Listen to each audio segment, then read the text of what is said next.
Today's guest is somebody that I've had on the show before. Her name is Amanda Helen. Last time she was on the show, she went by Amanda Levesque. And since I had her last here, she has gotten married and also gave birth to a baby around the same time that I did as well. So I wanted to invite Amanda back to talk about her learnings and experiences. And as a reminder, Amanda is a nervous system worker. She helps high achieving workaholics slow down, find balance, and uncover their levels of creativity in their lives. And so she has a very unique and in-depth perspective and a very well-rounded perspective, I have found, as to matters of being a new parent and having a baby. And so I am looking forward to having this conversation and sharing that with you. One more thing, this podcast was recorded live on Amanda's YouTube channel. And so if you hear us referring to people leaving questions live in some kind of chat, that's what that's all about. Okay, on to the show. So before I kind of get into sharing, I am still in process with all of this. Like I have a 6-month-old at this point. He turned 6-month-old yesterday. So this is all in process. I will not claim to be like an expert in figuring out how to be juicy as a mother. And I think I'm really curious about this conversation because we're both in it right now, Lucy, and it'll be actually really fun to look back on this conversation like months, years later and say like, wow, look at us with our 6-month-olds just trying to figure it out. And that's why I think titling this New Motherhood is really important. So if mothers are tuning in, feel free to say hi. And also, drop your wisdom throughout this conversation in the comments, in the chats. Like, I really think this would be such a valuable discussion to have. For me, motherhood, I think there's two things that I really wasn't expecting. So the first is the incredible amount of investment from the mother's body. And this isn't just physical. This is hormonal. This is emotional. This is time and energy. This is breast milk. This is sustenance, and how long it has lasted. Physically, that's what we always think of when we think of a pregnant body and like giving birth and, oh, did you recover physically? But really for me, the challenge has been around the hormone fluctuations, the nervous system regulation, and the emotions and transformation that have been a part of that. So I was not expecting that, and I wasn't expecting it to hit me so hard. The second thing is that I've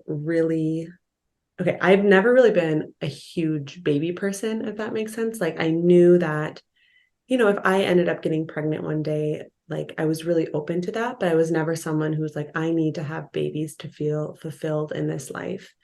And I was very open to it, but I wasn't grabbing onto it. And I was always concerned, like, if I have a baby, will I be bored of playing? Like, will I get bored throughout the day? Oh my gosh, I'm never bored. I love spending time with my little guy. Like I wake up in the morning and I just cuddle with him. Our ritual is for like 15, 20 minutes. I'll just pull him into our bed and I just snuggle with him and I just look at him and I'm like, this is heaven, And so holding this dichotomy of mental health and the mental health struggles of being a new mom and postpartum mood imbalances while still being so present to this miracle and being so happy. So like the highs are so high and the lows are so low. And that dichotomy, I just wasn't really expecting it. I totally relate to what you say about just the emotional, like how much it can change you emotionally. Unlike you, I did want a family, but I never liked babies. I was not that person that went up to a baby and was like, "Oh, you're so cute." Like I just did not care. In fact, I was more interested in more of like the young adult teenage phase of yeah, because I'm really fascinated with psychology, and that's when they really start to form their own beliefs and their own stories. So I was really looking forward to that part, but I wasn't a big fan of the baby stage. And to me, it was just more like keeping something alive long enough, right? Until they become more interesting. That's kind of how I looked at it, honestly. But after having my baby, I find myself just loving other babies. I don't know if you've had that experience or not, but like not just with her, but when I see other babies as well, there's something that just there's something that changed changed for me about them. Yeah. In fact, I'm joined a new moms group today, and there's 13 families in the group. And so there's 13 kiddos under the age of 1 there. Uh, And it's just yeah. like, yes, but I definitely resonate with that. I interact with babies in a new way. Like when I'm out in public, I get really excited when I see a newborn, or like when I see a 1-year-old, for example, I look and like, wow, Ethan's going to be that age one day. Or even when I see a kid now, like a little boy, I'm like, oh my gosh, that's going to be Ethan. And my eyes are open now to the presence of children and of babies in a whole new light, because I have one, and it's such a blessing. And did you also feel that it is you've always had an appreciation for the human body, or for like most of your, I mean, that's what your work is dedicated to, right? Embodiment and all of that. I found a like just a new level of respect for how much our bodies can do. Both our bodies, like through the pregnancy, through all the changes and its ability to just be able to deal with that and know what to do and get back. Although not quite, my body's not quite the same as it was before, but it is, but also in the abilities of our bodies to be able to learn how to do things mechanically. Like there are so many things that my baby is learning to do that like we don't even think about doing it, right? Like it's just automatic for us. And I take that for granted so much. Like the other day, I hid something behind me and she knew to go around me to find it, right? 2 weeks ago, she did not know how to do that. It just disappeared for her, right? If I put something behind me, I'm just like, oh, that is actually a very complex process. And then trying to roll over, right, that's a whole complex process. Trying to even squirm your way across the floor, that's a complicated process. And I was just like, oh my god, our bodies are actually so brilliant. So amazing. And I knew, like, one thing that I always said to my friends is like, I would love to be pregnant and I would love the experience of giving birth. Like I was kind of a weirdo in that way, because a lot of people I feel really fear that.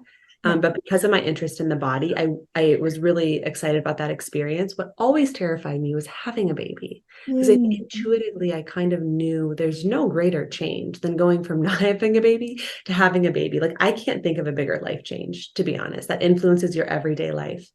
So I was fascinated with my body during pregnancy, and oh my gosh, like labor and delivery, and like postpartum, the ability for the uterus to just shrink back to size. And of course, you never have the same body. I mean, this whole notion of getting your body back, that you can't possibly, you're transformed. Like your neurobiology is transformed, your body's transformed, your bones have separated. I mean, they come back towards each other, but like it's quite literally a different body. Like, so we can just release that expectation that society places, right?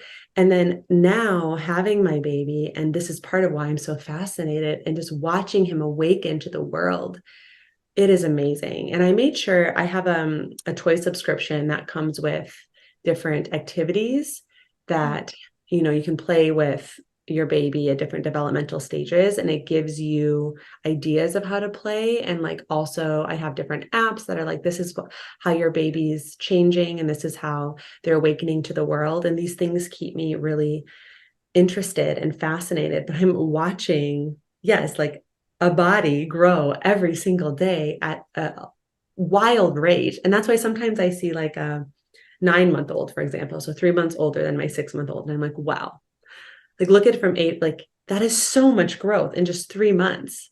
Yeah. And it's a miracle unfolding before my eyes. Like it's so fascinating to me. It absolutely is. I'm just curious, is the toy subscription you're using, is it the Love Every subscription? Yes. Oh Yes. my goodness. Okay, yeah. I've been so I have a friend who gets them, and we have play dates together, and I love their little cards, like the little guidebooks that tells you, like what to do and why. Like that part is so fascinating to me. You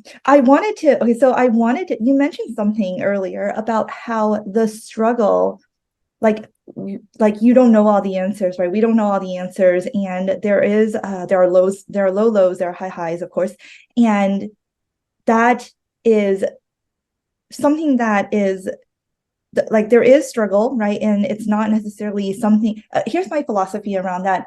I think I would say the first 2 weeks of when my baby was born was probably the hardest 2 weeks of my life. But then there comes a point where it's like, once the really low lows pass, you start feeling like these super, like, I started feeling like these super highs, like the like highs that I've never felt before. And then sometimes it gets back to low again and then high again. And Crazy. but it's such a, how do I best describe this?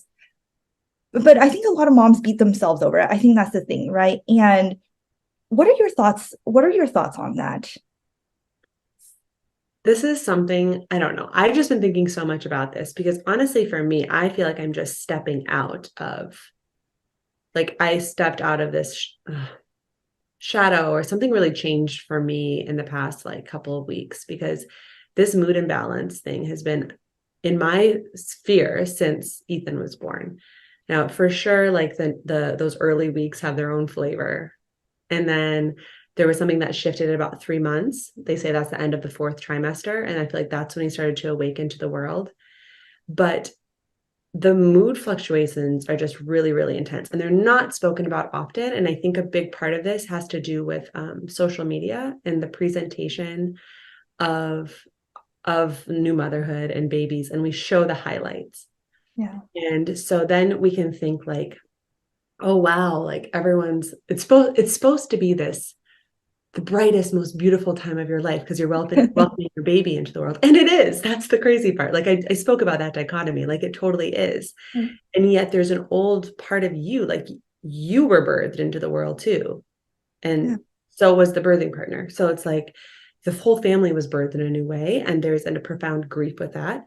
Not to mention the hormone fluctuations that happen, like when the breast milk comes in, during the weaning, throughout. I mean, and the nervous system regulation, about like, your nervous system is designed to be really attuned to your baby. And even with sleep, like I've had a really hard time with sleep because I feel like I'm on hyper alert because I'm alert to my baby. So I don't really fall into this deep, luscious sleep as often anymore. So these are all normal chemical, biological processes. And yet, like most things in our current society, we don't have language around the shadow aspects. And there's so many women and people who go through this postpartum. I have a lot of these conversations outside of the public. I actually just put on my social media a survey that says, parents, how was your postpartum for Okay. you? Oh, I need to take that one. Yeah. Did you see that one? Oh no, I did not see it, but I need to go check that out now, because I have a lot. I've been thinking a lot about this too. But Yeah. please go on. Yeah, and just to invite, I mean, and I try to share, I want to keep some of it private, right? Because it is such a sacred, Yeah. like the shadows and the darkness can be a sacred thing that you want to hold dear to your heart, but also sharing that it wasn't just all rainbows and butterflies. Like I wasn't like this rested, glowing beauty, for like months after. And I showed up live several times on YouTube, and I still see clients because that returns me back to me. Like I love working actually, and I know we're going to get into this. Like that brings me back to me. It helps me focus on something. But yeah, I'm still in process with a lot of this, and I feel like I turned a big corner in the past couple of weeks because I adjusted and I'm getting better sleep now, and there's a lot to be said about that. But I think a lot of new moms and new parents go through this dark time. Yeah, I think so too. And you talked about social media, and always see, I think social media tends to highlight the extremes of any kind of thing, right? So there's the extreme where it's like motherhood is this beautiful, wonderful thing, which again, it is. It is.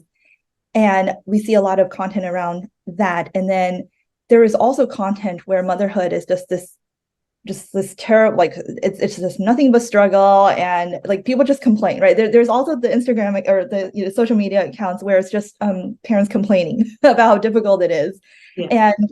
and it is, and that's true too. And I'm like, oh my God, they are all true. And I don't think I would have known. I'm glad you mentioned shadow work, because I don't think I would have recognized that had I not worked with you, right? Like right before I got pregnant, and we did the shadow integration work, and realizing, and I think this applies so much to motherhood and parenthood in general, is that, I mean, life, I guess, in general, is that both the light and the shadow parts, they're all a part of you, and they are all almost, I don't know, necessary in some way. Am I getting that right? It's like they are there for a reason. And because I remember you had me be like, write out all the good things about your shadow, like, right, how has this served you, right? And I had to like get really creative. But once I got the answers, I'm like, actually, this is true. And Yes. I started to, in a way, I mean, first I accepted my shadows, and then I kind of like appreciated them, like, because they have a place in time. And stepping into this new parenthood, it's exactly the same thing. It's like I appreciate those dark times as well, in a way that it's hard to put into words. Mm-hmm. And it can be hard, even when you have the consciousness, to be like, okay, this is a shadow, this is a winter, this is a dark time. It's still hard. It's still really hard. You can be like, okay, this is temporary. But I think for me, it's been really important to have community around me. Mm-hmm. I don't have a ton of friends who are new moms. I have some friends who are moms.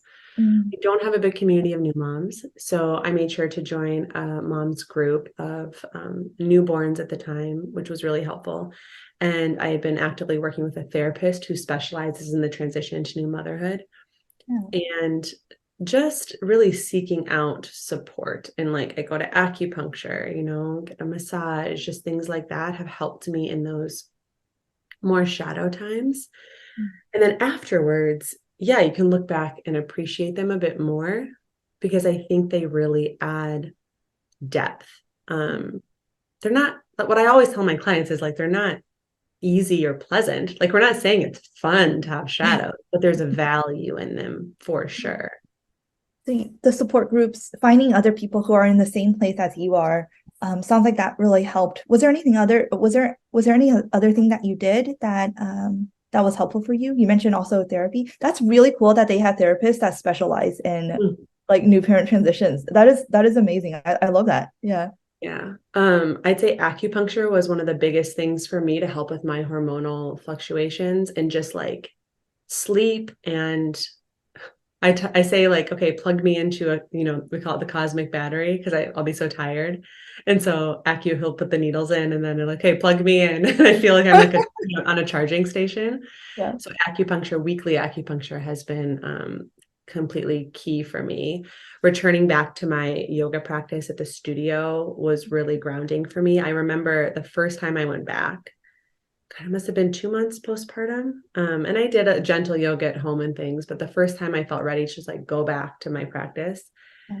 I was in the studio by myself. There was no phone, and it was just no baby. It was just like me and my body. And I just felt like I had this feeling of like, you made it. Like, you made it. And I could just like exhale. Like, it was the first time I'd been alone with just me and my body in almost a year, right? Yeah. Because like when you're pregnant, I feel like when I was pregnant, I was never really like alone in my body. Like, there's this other being. And then postpartum, it's like you and your baby are like, and it was a really feeling. So that to me is like returning into that hour by myself really grounds my nervous system. It's familiarity, because I've gone to that studio. I've had this practice for about 10 years now. So yoga, acupuncture, the therapist, oh my gosh, so, so helpful. Those are all things that were really useful for me. I think this is going to be so helpful for other new parents to hear. And thank you. I want to just say thank you so much for being raw about all of this. Mm. Um, I think it's also important for people to see that, like, even you, right? Like, even you and us, it's not, we don't, we go through these, um, you can call them dark times, and we need help as well. And there's no shame in asking for help and support. Yeah. I also had to join I reached out to a lot of, I found a lot of groups as well, because I did not have very many new parent friends. I had a few, but I don't know, I needed more. I was just like, and I need to just like have a place where I can talk to people and know that I'm not alone and I'm not crazy, even though I logically know I'm not alone and I'm not crazy. And that just helps so much, just to know that you're not alone, and that every journey is actually, it's different. Like, I always like to say there's no right way to do it. Or sorry, there's no wrong way to do it. I forgot what I said. But it's like there's no right or wrong way to do it, right? No. There is just the way, like your way. Yeah. Yeah. And I had a friend too who has like a 2-year-old and a 3-year-old, and she reached out to me before. I have some mom friends who they're not in the baby phase quite like as fresh as me, but they were like, reach out if you need anything. They just like knew. They just knew. They're just like, reach out. And I remember I was driving once and I was just so tired. And I was like, okay, I called my friend. I was like, I need to cash in. I was like, I just need to vent. Yeah, And yeah, he just yeah. did. I was like, he's waking up through the night, this and this and this. And she was like, I get it. I know, I get it. You got this. Like, she just heard me and she just said, like, like, you got it. You're doing a great job. This is temporary. She didn't give me advice. She just like really heard me. Yeah. We have someone who just said, hello, found you a while ago through Mina. I'm a new mom to an almost 3-month-old girl. So Congratulations. I'm loving these conversations on new motherhood. Thank you. Congratulations. Welcome Congratulations. in and thank you for tuning in. Yeah, this is new for me to do conversations on, being a mom, but I definitely plan on doing more different, because it's a big part of my life. It's like It is. a part of my life right now. So I will be sharing more content on motherhood moving forward. I am so looking forward to that. There's not a lot of content on new motherhood, that at least not the ones that are um I don't know, I've not seen them, at least not from a certain lens. Like, the kinds I've seen are like more like kind of like, here are some tips, or Yes. people complaining, or vlogs, right? But those are all, I like enjoying the vlogs, but I'm very, very curious to see what you have coming in store. The 3 months, that is a congratulations on your baby hitting that 3 month mark, because as you said, Amanda, that's like kind of a turning point. Can you talk more about why that's kind of a turning point for you? Well, they say that, so you have your first trimester, your second, your third, and then what isn't spoken about a lot in our society is the fourth trimester. We kind of think like, okay, support the mom up until the baby's born.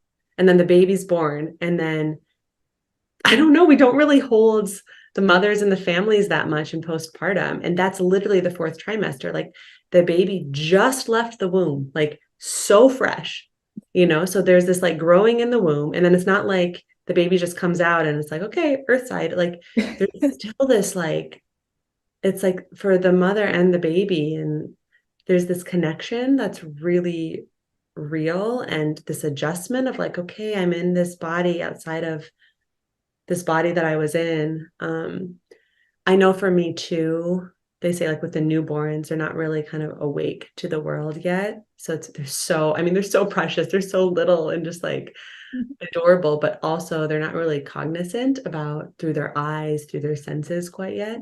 So I feel like at 3 months, it was like Ethan's eyes just went bloop.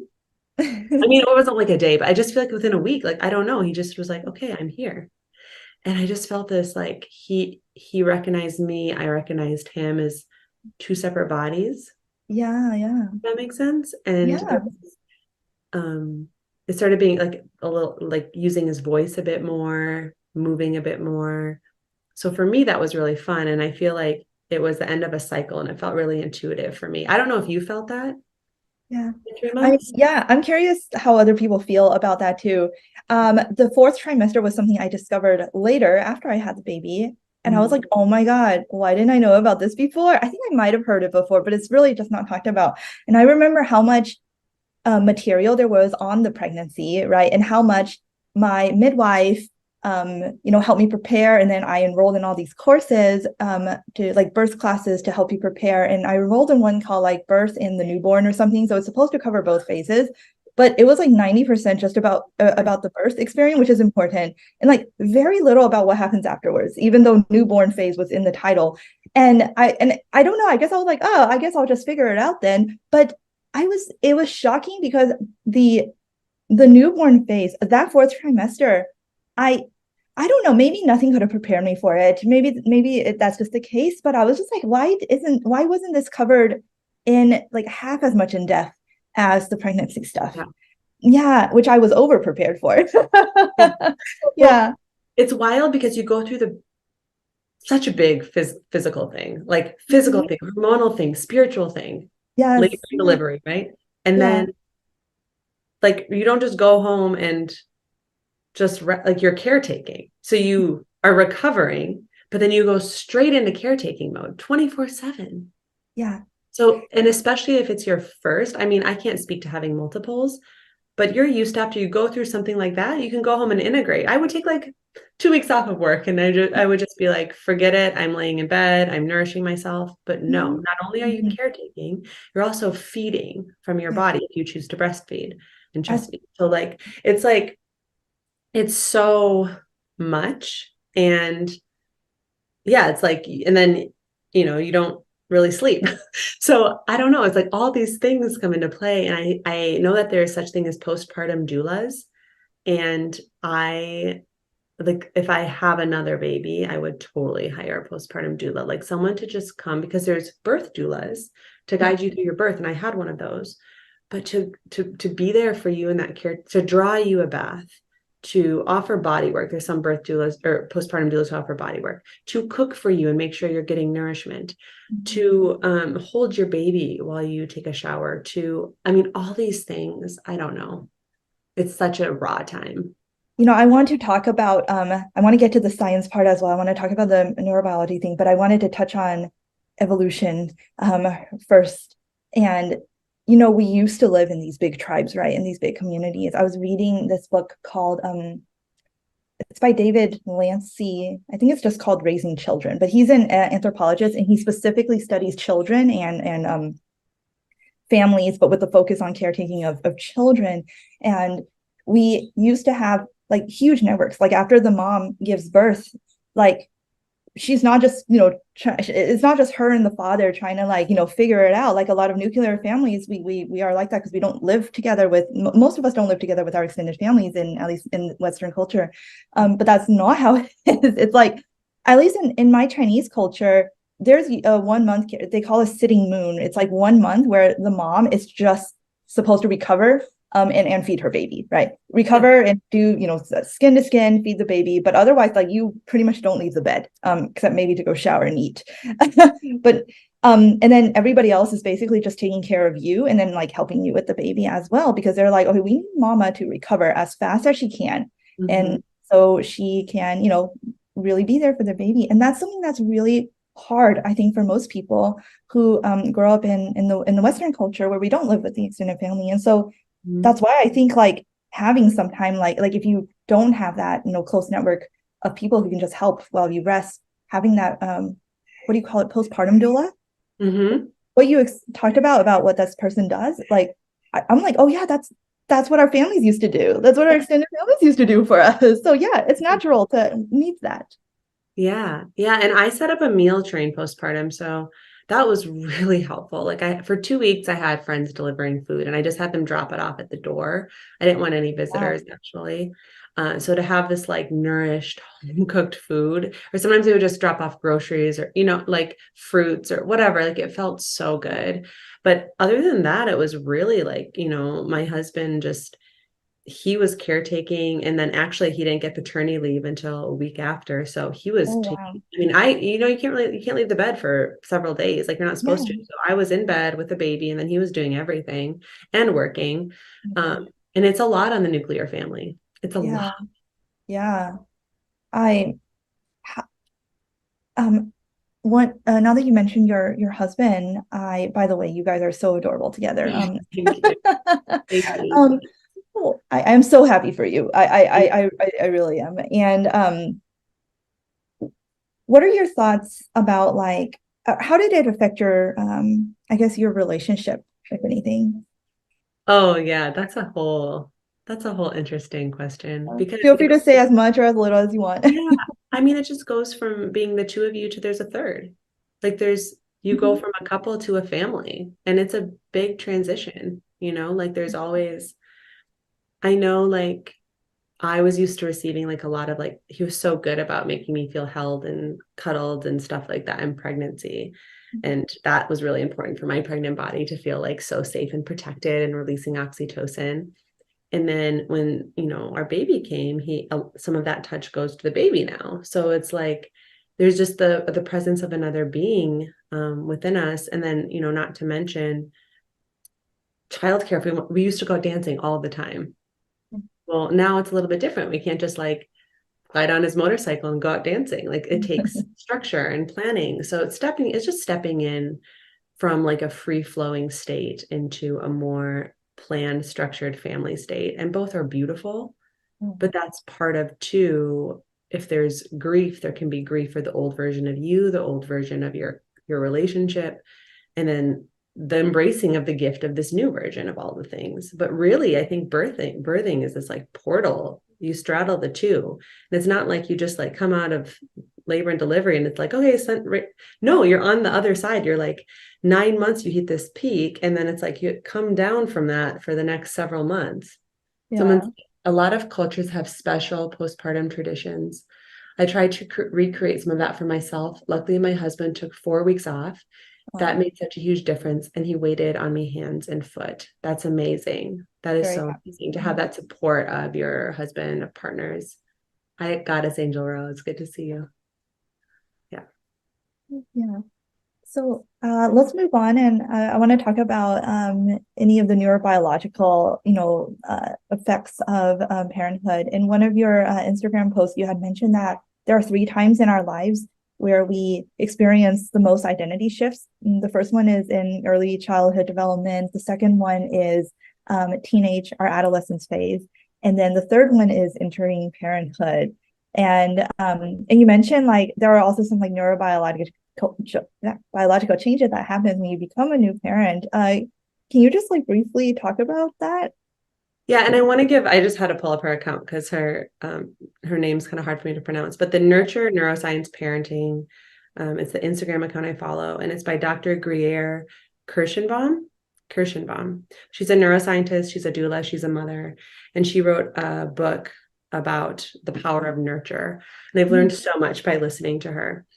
So what I'm learning from her. And I highly suggest reading that book. I'll link it in the description of this video. What's And it then called again? Nurture Neuroscience, or what's the book called? I'm looking at Nurture my neuroscience. Audible right now, actually. Details these days, Lucy, I tell you Oh details. yeah, no, I've been joking that I stopped remembering things since I had a baby. I was like, mommy Um, brain is still in effect right now. yes, the Nurture Revolution is what it's called. Nurture revolution. Okay, thank you. But basically, she just talks about how the parts of the brain that open up. So our babies are learning so much from 0 to 3. She says that's an infant, that's a baby. So you have a baby until 3 years old, like their brain, neurobiologically, and they're forming so many connections in every moment. And that's what's fascinating to watch. But their nervous system, their ability to handle stress, they can't really handle stress on their own. Like they're looking to borrow our brains as their parents for when they are agitated. Like they literally need help with like soothing and calming and caretaking. And so as we do this, we're doing really important work to tone their emotional intelligence, their nervous system, their stress resilience.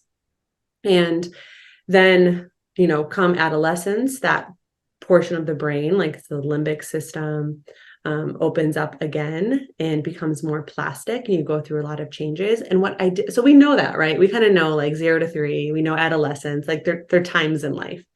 What I had no idea is that portion of the brain is accessed again in matrescence and putrescence. Like when you become a parent, it opens up again. And this was actually something that surprised me. And it makes sense. Like, okay, so when I was at the very end of my 3rd trimester, my birth trauma came back into my consciousness. Like I kind of remembered giving, like, me as a baby being birthed and being taken away from my mom right away.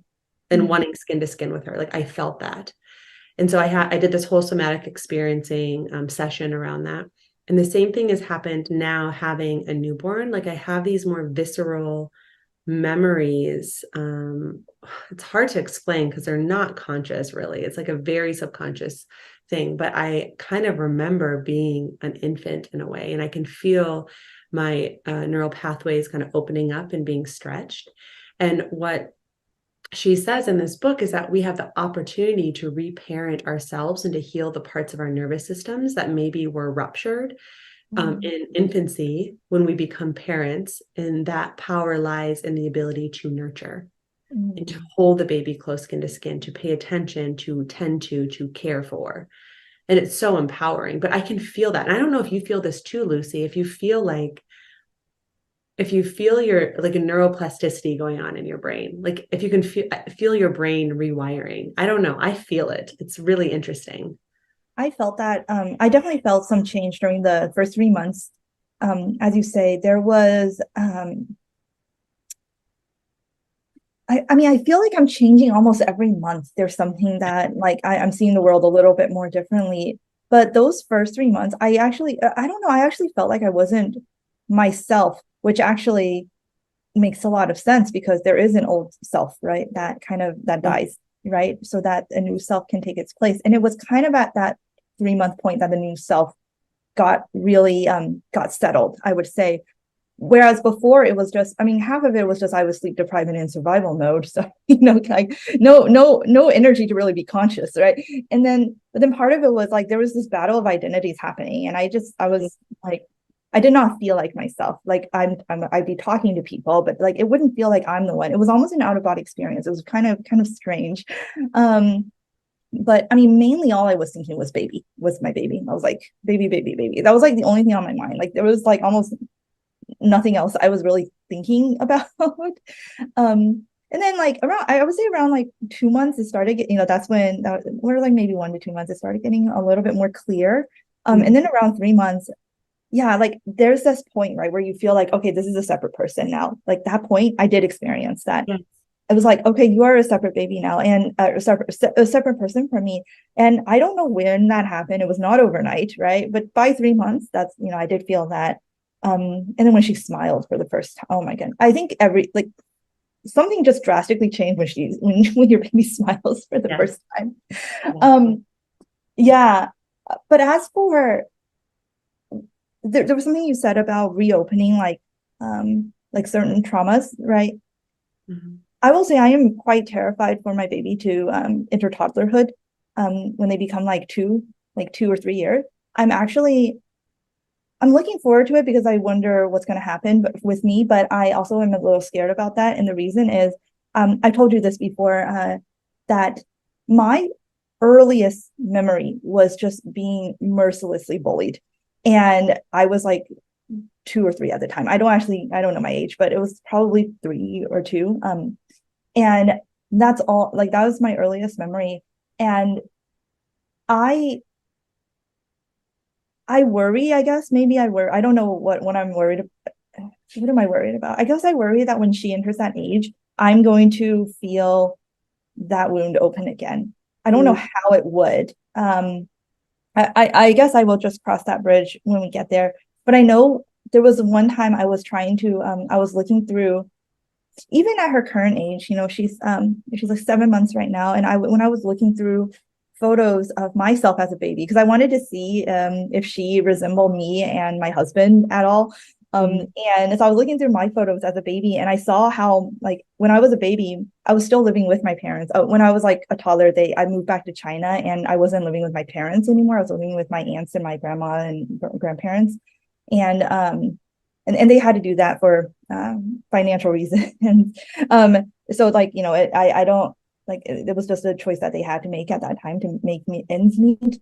But it did give, I did not have, I would say, like the most secure attachment because of that reason. And when I was looking through my baby photos and I saw, and my parents were there and they were with me, and like, I looked so happy as a baby and it looked so safe, I got a little angry. I don't know. It was so weird. I was like, oh my God, this little baby is so happy, like, and she's not going to be happy. And I was like, and she's not going to be happy for long, because soon she's going to go to China, and for whatever reason, people aren't going to like her and bully her. And like, it was like physical bullying too. Like I never knew why, but I was just feeling so sorry for this little baby, because I like, you don't even know what's going to happen to you. And it was like me looking at a different baby, right? Because I don't really identify with myself as a baby in those photos. So that happened. It didn't happen when I looked at Emily, but it happened when I looked at my own baby photos. And I'm just curious what happens when Emily enters that age, right? Where I felt really alone and, bullied. And I don't know how I'm going to respond to that. I definitely want, my deepest desire for her is that she is able to make friends who really align with her values. And because I think the lack of friends that I had in my earliest childhood, that was my biggest, like, that was like my biggest pain point, I think. But I learned a lot from that experience, of course. So yeah, so it's not a thing I felt yet looking at my baby, but I think it might something might get triggered when she's older. Now, well, I'll just cross that bridge when I get there. Well, Emily's so lucky to have you as her mama. And the way that I'm approaching this, like as these parts of my neural pathways are like opening up and I'm having these visceral memories or I'm being stretched in certain ways, they live there already. And so this is a chance to address and rewire.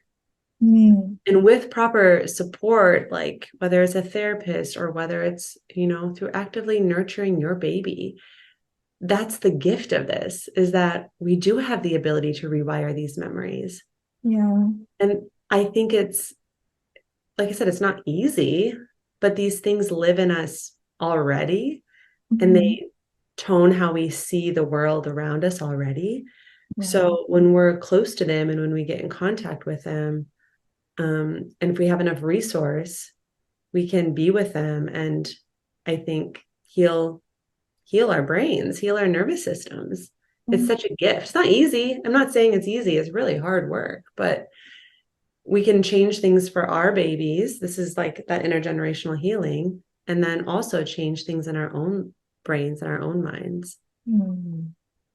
Yeah. Thank you, Amanda. I needed to hear that. Yeah. Yeah. I want to move on motherhood with your work, with your service. I was actually quite surprised by how quickly you got back into into your stuff, into the YouTube videos, and to the podcasts. I was like fascinated by that. I'm like, oh my God. Yeah. How have you been able to just, integrate all of this together? So my work was my first baby. That's how I always viewed it. I was like, my work is my baby. And then Ethan comes along, and obviously Ethan's like an actual baby, but this is like a metaphor. So I've always loved my work. I love it so much. It brings me so much joy. And I almost felt like I lost myself, after in those early weeks. I think I started coming back like within 6 weeks, 2 months, something like that. Yeah, it was very early. Yeah, but it felt like forever. And I just shared this today. Like people say, okay, 6 months went by in a blink. Like you're six. I'm like, oh my gosh, this has been the longest 6 months of my life. So for me, 2 months at the time, it just felt like so long. And I think I wanted to return. I mean, you'll never return to yourself after you give birth. Like that version's gone. It just is. But return back to a semblance. And my spirit lives in my work too. And so it's very aligning for me to do a YouTube interview or to go live or to see clients. Now, I tried going back to giving body work 3 months. I think my maternity leave with them was 3 months. I very quickly realized I wasn't ready to do that. Like that to me, I've taken a step back from that since. Because I was just confronted with my fatigue in a different way, like just low lights, music. I'm like, I can't do this right now. I want to receive body work, but there's something about doing this and feeding into my business that just feels so juicy and so good. And I have, like I spend the day with my baby, and then my husband will take him in like the 4, 5 o'clock, 6 o'clock hours for me to see clients. If he's napping, I can go on a live stream, or I can work on, content for a live stream. So I have time and I love it. It feeds me. I love it so much. And I just feel immensely grateful that I have structure where I can maintain my business, where I have a business that nourishes me, and that I can still show up and spend all this time with Ethan during the day. Like, we've decided not to put him in daycare at this time, like a full-time daycare or anything. We just joined a gym that has a 2-hour daycare a day. So it's Oh, kind of cool because we can drop that's, him and then go work yeah, out. yeah. But that's really the extent. And I love it. Like, I love it so much. Maybe eventually once he gets to be like walking and more mobile and all these things, I'll want to get some, a nanny for a few hours a day just to be able to put some time into my business. But it wasn't something where I was like, oh, I have to go back to work. I was like, bring me back to my work, bring me back to my heart, my spirit. Like it really helped. And I think and I was never diagnosed with full postpartum depression. So I call it mood. It was like a mood imbalance. There were highs and lows, but in the lows was someone who tends more towards like an anxious energy than I do more of a depressive, like lethargy. And in those periods where I had more of that, depression on scale, working mobilized me. Like it mobilized my energy and it gave me that focus and that push that I really needed. And so it brought me back to life. I love that you mentioned that your work actually energized you, right? It wasn't this thing you had to do. And when you went back to doing something that was not a good fit at the time anymore, you just said no. I admire that, like that courage to like, choose authentically, right? Choose authentically what works and what doesn't work. And I wanted to, I guess last question is, what did you mention? You said something and I wanted to ask about it. Um, it's going back to the whole like we're not the same kind of thing. So what changed for you? Like give us like one or two examples. Like what changed about what existed in the old Amanda that isn't there anymore and what's new, right? Yeah. The biggest change, and this is maybe I'll think of an internal one too, but externally, like I was so used to having all this time with myself to journal, Yeah. to take baths, to go to an hour-long yin class, to read. I mean, I love spending time with myself. I love it. I am an introvert in that way. I get energy from it. I love self-study. My work's all about the body. So I learn a lot about the body by being in my body. And the biggest change, and it just happened literally overnight because, you give birth and you have a baby, Yeah. is I don't have that time with myself anymore. So I have a little bit, but like, literally at the gym, when I dropped him off to childcare, I went and I took a shower. That was like the shower where it was like, okay, well, he's being taken care of. I'm going to take this like long shower. It was like so luxurious. Yeah. And, I very rarely take a bath. And if I do, maybe I'll take a bath with my baby. So I don't have this time to myself anymore. So I'm navigating like, I don't know, like that's the biggest change. It's like I missed myself a lot. I don't know if you resonate with this, but like I Oh, wow. miss because you're alone, right? Isn't it? Like I'm alone with Ethan throughout the day, and like my husband works from home, but he's downstairs. But you're not alone, but you're alone, but you're not really like it's not the kind of alone that feeds me. But now Yeah. it feeds me, right? I love being with my baby, but it was such an adjustment because these things are nervous system resources for me. Like I've always known how to take care of myself if I'm triggered, if I'm having a hard time, but I don't have that stuff anymore. So I'm finding new ways, and like actually having a baby really brings you into the present moment. It's a whole meditation. It is. Yes. I find myself, yeah, it is a whole meditation. And No, I totally resonate with what you said about the losing the alone, feeling like you're losing some of that alone time, because I've been a very introspective person. I love just thinking a lot, like journaling, like that kind of things, right? I love just being with myself and getting to know me, and like sharing like my learnings with myself throughout the at the end of the day. Um and yeah, it is very hard to do that when you're constantly watching the baby. So I'm lucky that I do have family who's available to help me once in a while. They don't like, my in-laws are a 3 hour drive away, so they can help him when I really need them to. So when that happens, I am like, oh, like that's the only time I can really like take a break, right? Because I'm like, somebody is looking at them. Because even if your baby's just kind of like amusing themselves with, eating whatever they're trying to eat right now, right? You're just like, you still have to pay attention, because you don't, I think it's impossible to turn off that part of your brain that's scanning for danger, right? When you're the one who's accountable to your baby in that moment, even if they're not doing anything remotely dangerous right now. So having that help is that has been the only way I think I have known how to get that alone time, to be honest.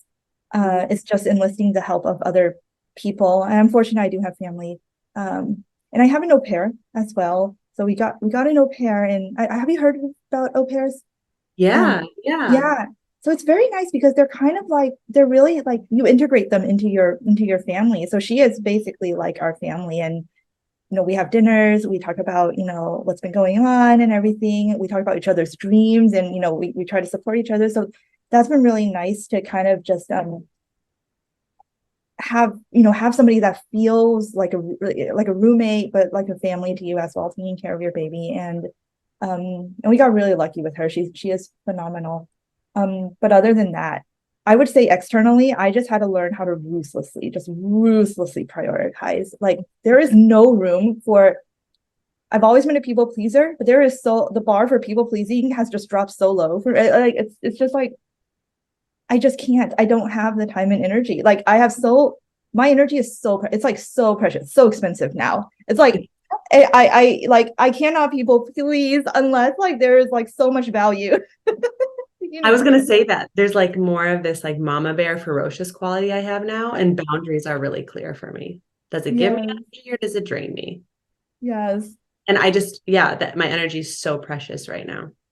I agree with you on that. That's a big change that I've had. It's like that mama bear, like rawr, I love that, mama bear. I love that you said that. Yeah, I like that archetype. Yeah. Mm. Yeah, we have same. I was a housewife before having my baby, and I'm too an introvert. I love spending time with my baby, but it's been challenging trying to do some of the same things and balance self-care. Yeah, this one, it just hit me really big because you go through this like such a big transformation, but then all the tools that you would have to move through the transformation that the old you had, the new you doesn't have. Right. So here are some things that I like. Okay, for example, now I'll do morning pumping, and I started doing my prayer journal on my computer so I can type more words faster rather than like I used to like light a candle and play a soundscape and like just write for an hour. Nope, I have like 20 minutes in the morning, and maybe I'll put Ethan, because I spend the mornings with him, I'll put him in his pack and play, but sometimes he doesn't like that, so he'll just kind of be crawling around, maybe crawling up towards me, whatever, and then I'll just do my journal then. So that's like an example of something that I'll do. And obviously, like, my husband's great, and like I'll be able to go to yoga a couple of times a week and things like that. But I don't read anymore. I listen to things. So I'll strap Ethan on me. He loves he loved being worn, and just face him out. And then he'll just watch me as I cook, and then I'll listen to something. So I'm still listening to books or podcasts and things like that. So if you find ways to like even things like, okay, I love painting my nails, but like I have to time it a certain way so that I don't need to pick them up while the nail polish is drying. Yeah. It's like things you don't think about. Yeah. So these are just examples. And like the gym membership is going to be huge because, like he's being cared for, and then I can go to a class, or I can go lift weights, or I can go just take a shower, sit in the steam room, like things like that. Thank you for all these suggestions. I love that this gym thing that you were talking about, it like does like just like the 2 hour daycare. So you're not like, it's not like so long to the point where you're like worrying about them, but like just long enough for you to get some really good, me time or, workout time in. I need to see if I have something like this around me. This sounds really cool to have. It's great. And still, so he, we just tried this out this week. I got a call from the daycare within an hour. And because if he starts to cry too much, then you're supposed to come pick him up. So still I'm in the middle of my workout and like he's adjusting. He's new to like being around babies, being out of the house. I have to go grab him like an hour in. So still it's not quite there. And that's what I'm saying. It's like, Yeah. you know with a baby when they're going to need you. It just changes everything. Did you feel like there's this new level of like surrender that needed to happen? Because it's like you cannot like if I thought I wasn't in control of, life, like I couldn't, like we can't be in control of everything, right? That's one of the things I needed to learn with let go. Like if I thought I needed to let go then, I'm like, now I learned very quickly. I cannot control like almost anything. You know what's so interesting, Lucy? And I linked this conversation below. There is arrest and manifest. So in this conversation, we're talking about like surrender. Like we're literally talking about surrender. We're talking about creation. We're talking about manifestation. And we're both pregnant in that conversation, which is so interesting. And these tools that we were like going through, like, I don't know, they're so applicable to giving birth to a baby, becoming a mom. Yes. Since you're talking more about motherhood, like your content has been in more of that direction, I'm curious, like, are you gonna like start? I was just thinking as we were talking, it would be awesome to have something like the live deliciously, work deliciously thing, but for parents, especially new parents. But I'm like, I don't know. Have you been thinking of doing anything in that direction? Not yet because I'm so in it still. Like we'll see what comes out of it. I think like all of my work, it's like I embody, and I'm never perfect at it. Like I go through nervous system triggers all the time, right? But I still teach about the nervous system. But I think I'm just so in the experience of becoming a new mom that I couldn't wrap my head around creating content for it. With that being said, like, for example, now if I have a private coaching client, and I do, who's a mom, I can talk about it in a whole new way. So it's going to thread through my work differently, and even like answering questions on YouTube live streams. But a specific course, I haven't quite thought of it yet because I'm still trying to get my feet under me of how to like care for my nervous system while being a new mom. I'm still trying to figure it out. And I have all these tips. But I would be open to it if something flowed through me for sure. So what's next for Science and Magic? Have you I know you recently went through a rebrand. Is there anything you're working on or thinking about or for the future of Science and Magic? Well, the most exciting thing, as I have a new course called Nervous System of a Goddess. It's a new program. Ooh. And this came through while I was pregnant. And it literally has flowed through my body because, Lord knows I don't have a ton of energy right now of my own caliber, but I feel like this is something that was like a gust of wind through me. And it's 4 different levels. So the first level is called soften, and it's all about how to, work with your nervous system, soften your body, actually do it, not just learn about it, because feminine energy is soft and it's yielding and has a lot to do with the nervous system, because if we don't feel safe, we're not going to soften. So that one's pre-recorded. It's ready to purchase now. And these are pre-recorded courses, and I host live calls every now and then once you're in the course portal. And the second one is going to be Glow. So that one is in process right now.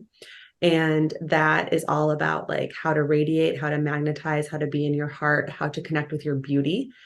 Third one is receptivity, because once you glow, once you start to radiate, once you tap into your power, you're going to get all sorts of invitations. And so the art of receiving those invitations is a whole thing. It takes grace, it takes safety. And then the fourth one is surrender. So I have these 4 different levels, and they're both recorded live. So the third one will be recorded live, will be receptivity. But I highly suggest that you go through the different levels and not just start at receptivity, because it wouldn't make any sense. You need that base of like understanding softened nervous system. So I'm really excited about this body of work, and I recorded it postpartum. This was one of the things that realigned me and recentered me to me. I love that it's called Nervous System of a Goddess, and it came through while I was pregnant, while I had a new baby. Like that's a really cool thing for me. So that's what I'm most excited about right now. How do people find that program so they can sign up for it? Yeah, I've linked it below in the show notes on this YouTube video, and then I'll send it to you for your podcast, and you can link it in the show notes. Excellent. Excellent, Amanda. Well, this has been a really, really lovely, like nourishing conversation. And there were so many things that I think I needed to hear and I needed to talk about. And I'm so glad that you are in this container with me to do that exchange. I'm so glad that we get to talk about this again. Yeah. Yeah, and thank you for asking these questions. They're important questions. This is the first time I've publicly really spoken about my experience in new motherhood. I've shared some stuff on Instagram in writing form, like in written, but the first time on video that I've been as transparent as I have. So it felt really nice to just have this intimate conversation with you. And thank you for all of you who are tuning in live or in the replay. And feel free, please give this video a like if it resonated with you. Share it with a new parent, new mama, anyone who needs connection. Yeah, good conversation. Thanks. You're so welcome. Thank you for being here. So yeah, stay tuned for more content on motherhood. And thank you, Lucy, for being on the channel, doing it live. And I know I'll be on your podcast with this conversation. Yeah. All right. Thank you. Bye. Okay.